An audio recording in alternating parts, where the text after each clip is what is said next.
போறோம். எங்களோடு மகேந்திரன் ஐயா இணைப்பில் இருக்கிறார். ஐயாவை அழைப்புகள் கொண்டு வந்து நாங்கள் வார்த்தையின் வெளிச்சத்தை காண்போமா? அழைப்போம். பிரைஸ் லார்ட் மகேந்திரன் ஐயா.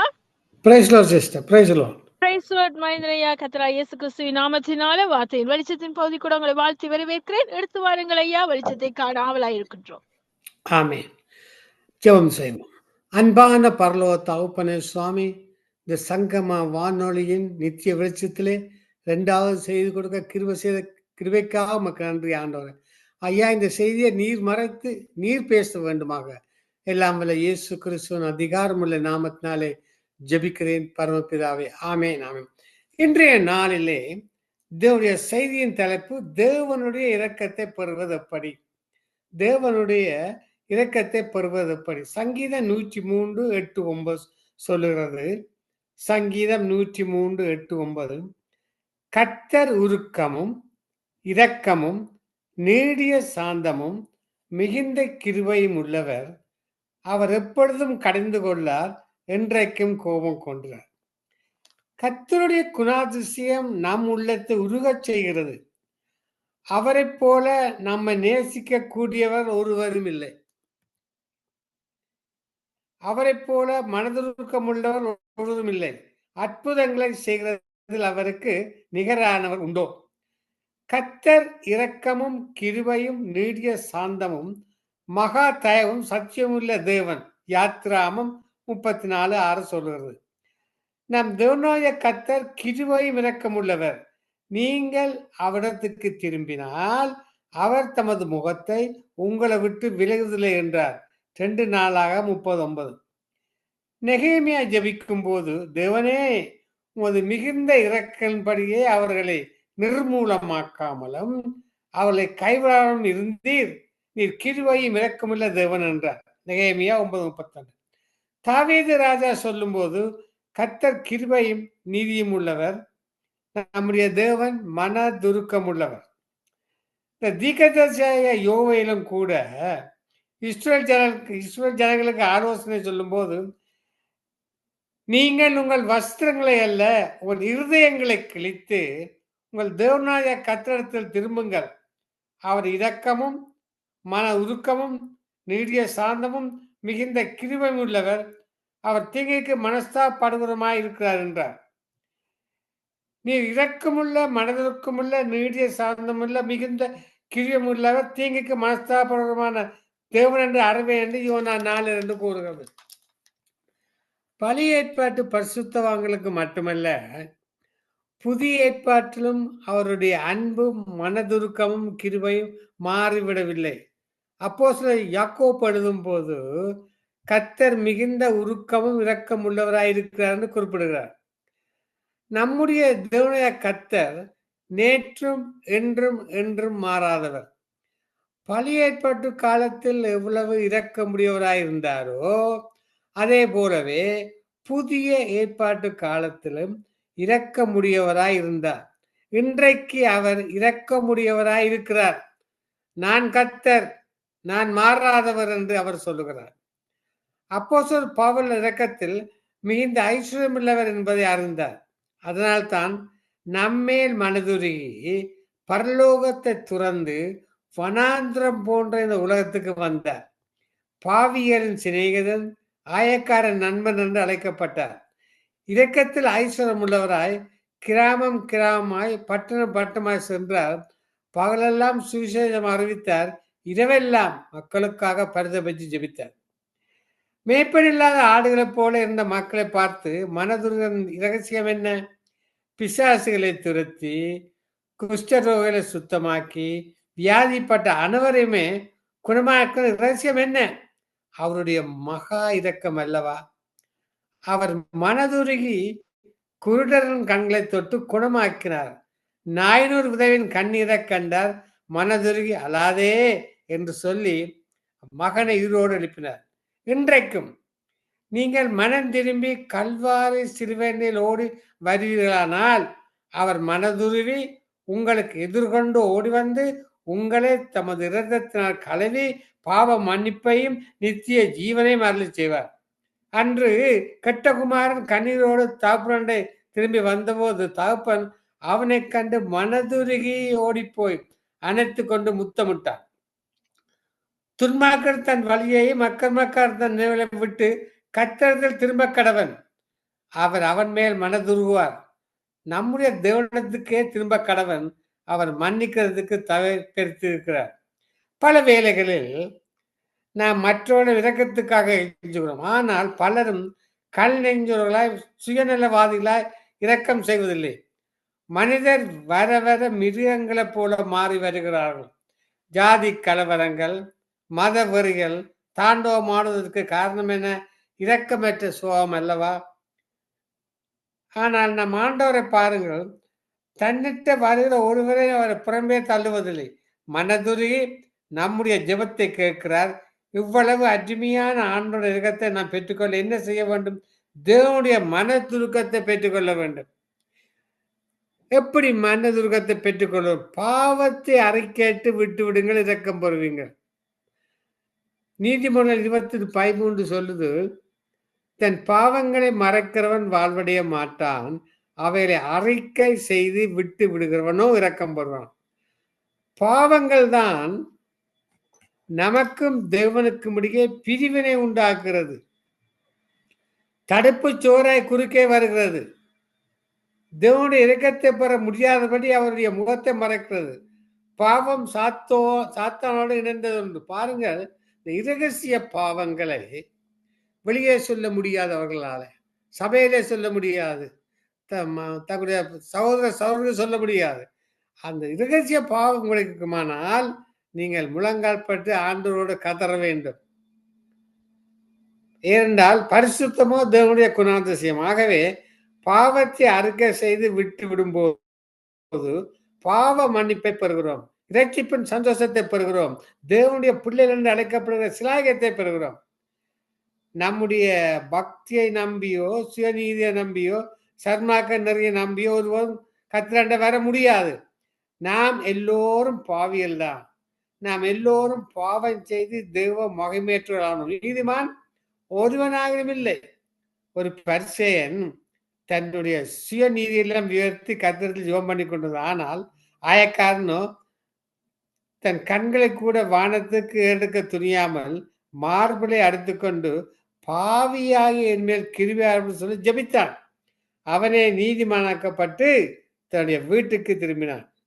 தாவீது பசுபாலத்தில் பாவத்தை நாத்தான் தீகரிசி தாவீதுக்கு உணர்த்திய போது தாவீது தன்னுடைய இதயத்தை கருணைப்படுத்திக் கொள்ள விரும்பவில்லை.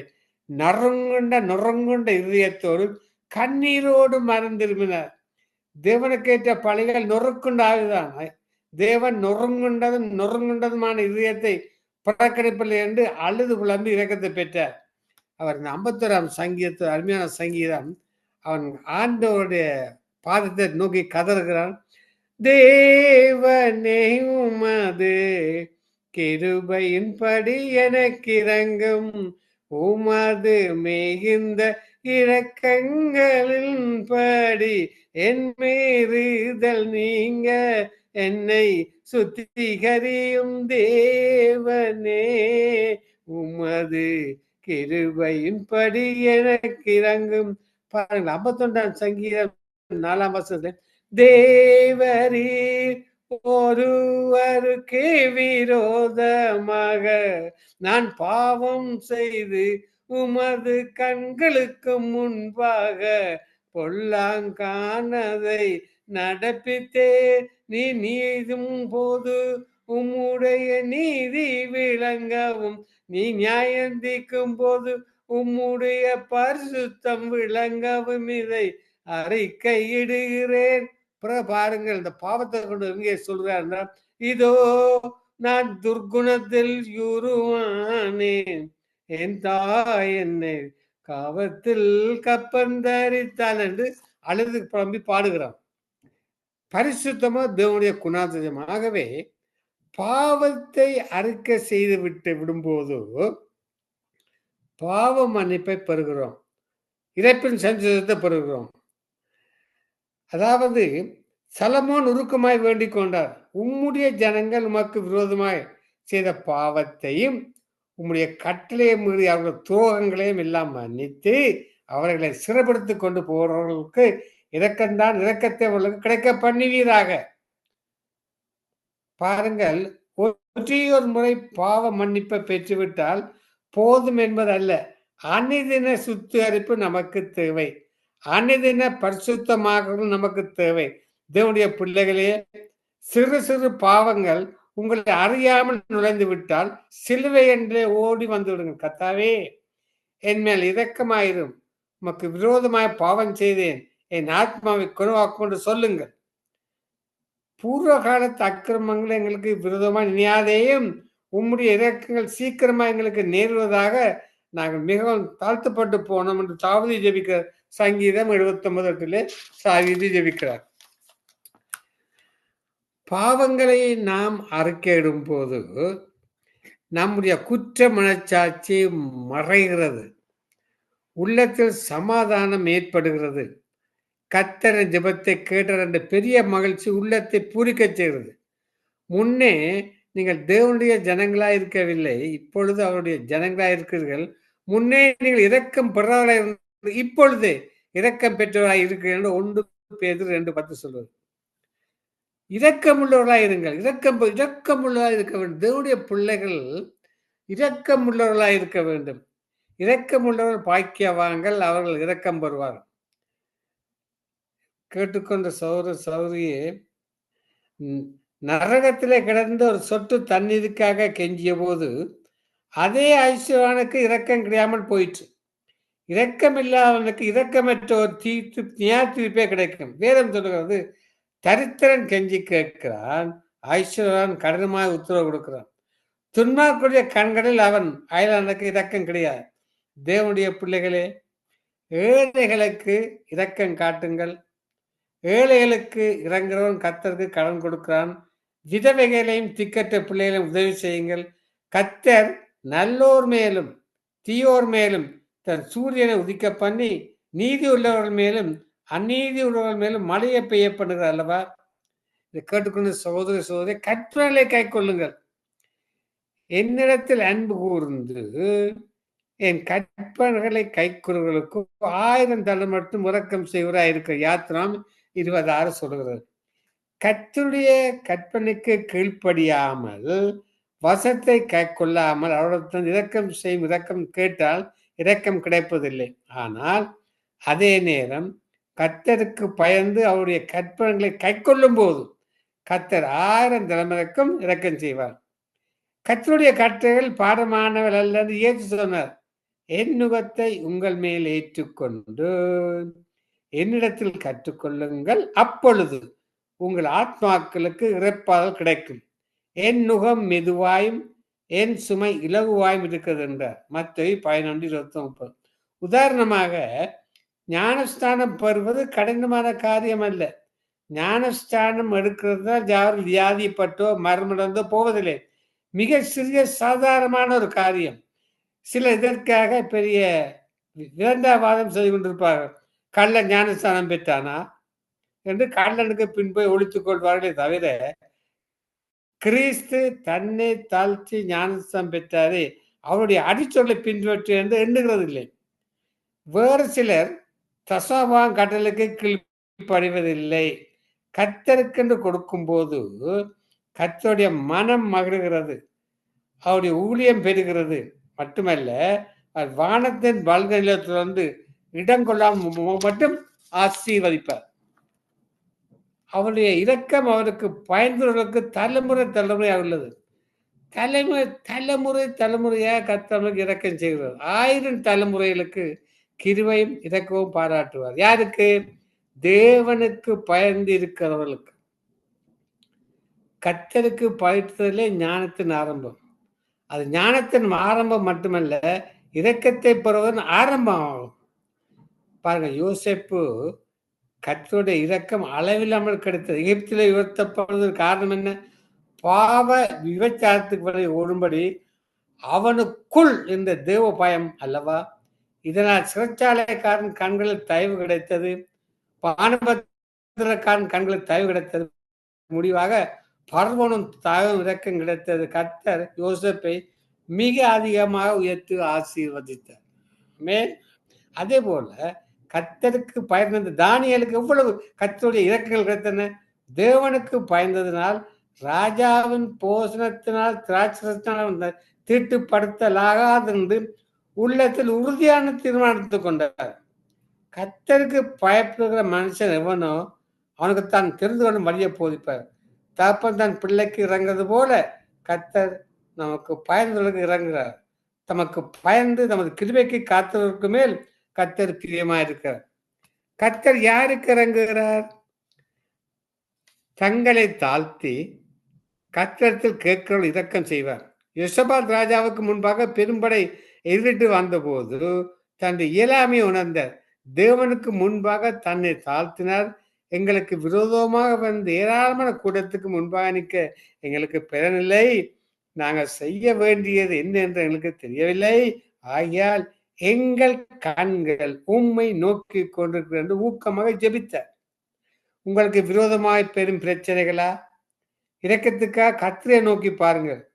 இதோ வேலைக்காரன் கண்கள் தன் எஜமானின் கையை நோக்கி இருக்குமா போலவும் வேலைக்காரியின் கண்கள் தன் எஜமாட்டியின் கையை நோக்கி இருக்குமா போலவும் எங்கள் தேவனாகிய கர்த்தர் எங்களுக்கு இரக்கம் செய்யும் வரைக்கும் எங்கள் கண்கள் அவரையே நோக்கி இருக்கிறது. எங்களுக்கு இறங்கும் கர்த்தாவே என்று இறங்குவார். ஜெபம் பண்ணுவோமா? அன்பான பரலோக தகப்பனே சுவாமி, இன்றைய நாளை கர்த்தாவே இந்த வார்த்தை குறித்த கிருபைக்கானதே தொடர்ந்து மறு உறுப்பிலே போகும்பொழுது இந்த வார்த்தை அனைவரும் ஆசீர்வாதத்தை பெற்றுக்கொள்ள நீ கிருபை செய்ய வேண்டுமாக ஜெபிக்கிறேன். தொடர்ந்து ஒவ்வொரு நிகழ்ச்சியையும் நீர் ஆசீர்வதித்து வழிநடத்தவும் என்று எல்லாம் இயேசு கிறிஸ்துவின் அதிகாரம் நாமத்தினால ஜெபிக்கிறேன் பரமபிதாவே. ஆமென்.